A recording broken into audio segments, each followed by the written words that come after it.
Morning everyone. আজকে Silchar two Karimganj যাওয়া। তো এটা হচ্ছে শ্রীকোনার রাস্তা।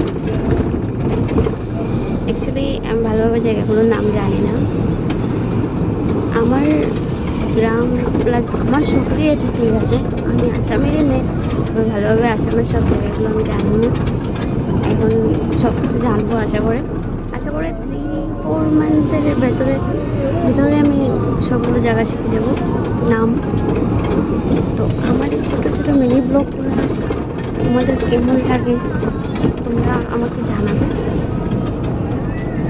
আর ভালো লাগলে লাইক কমেন্ট শেয়ার সাবস্ক্রাইব করবে। আর আমার ফেসবুক পেজটার নাম হচ্ছে নিকিতা মালাকার, অ্যান্ড ইউটিউব চ্যানেলের নাম অফিসিয়াল নিকিতা। যারা যারা ফেসবুক থেকে দেখছো তারা অবশ্যই ইউটিউবে গিয়ে আমাকে সাবস্ক্রাইব করে দেবে অফিসিয়াল নিকিতা সার্চ করে। আর যারা যারা ইউটিউবে দেখছো তারা ফেসবুকে গিয়ে নিকিতা মালাকার ফলো করে দেবে। তো টাটা, লাভ ইউ গাইজ।